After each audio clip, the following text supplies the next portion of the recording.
Sisi hatutaki kudhulumiwa, hatutaki tena mauaji. An explosive move from Kenya in a major international escalation. The country's leading civil society groups are now calling for the International Criminal Court to investigate the government of Tanzania for alleged atrocities against its own people. We have a coalition of organizations who have been monitoring and also documenting and responding to this issue.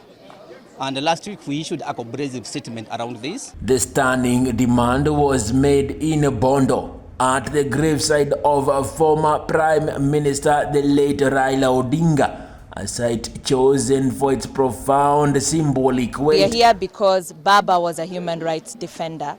A human rights defender who was violated, tortured, and still carried on the struggle. Baba was a believer in democracy, and he led us in fighting for the Constitution 2010 that continues to protect us. Baba was a whistleblower. He blew the whistles. A defining figure in our politics. So it's very sad to see him go, and I think his legacy will live on, even though there will be tumult upon his departure.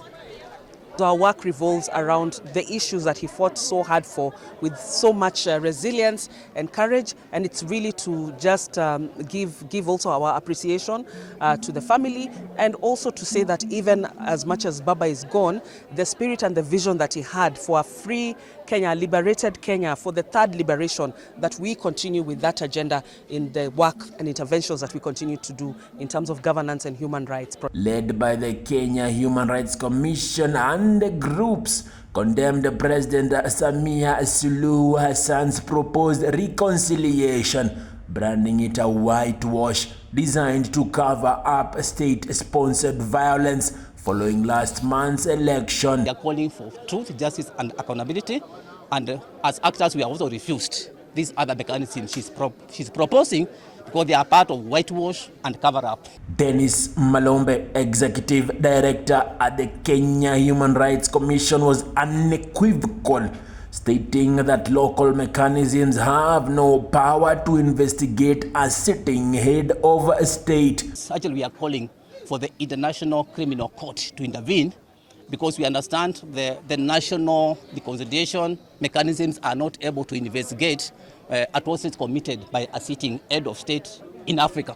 We have seen that in Kenya over Kibaki, and we have also seen that in other countries. The coalition, which includes heavyweights like the Transparency International and former anti-corruption Caesar John Githongo, lauded Tanzanian protesters as courageous heroes standing against regional autocracy. No freedom in my country. Why are you killing us? The Kenyan civil society have written to African human rights mechanism to come in and speak. So we are here to pledge that we will continue the good legacy of Baba, the human rights defender, the whistleblower, the Pan-Africanist, the feminist, and that is why we are. They revealed that they have already petitioned African human rights bodies to add their voice to the outcry.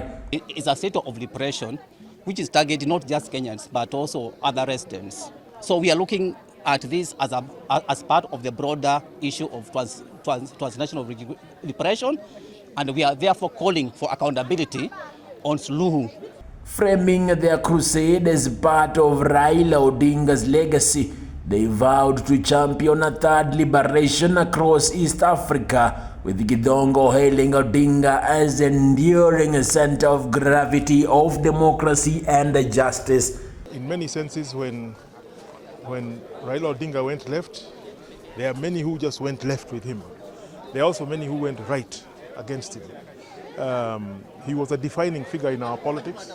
So it's very sad to see him go, and I think his legacy will live on.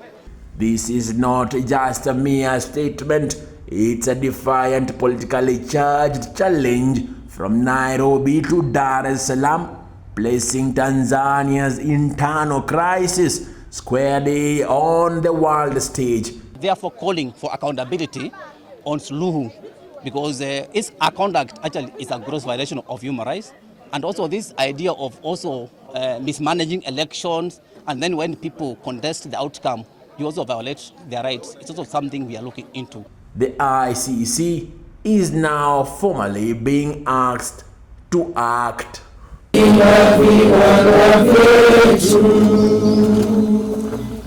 You are now informed.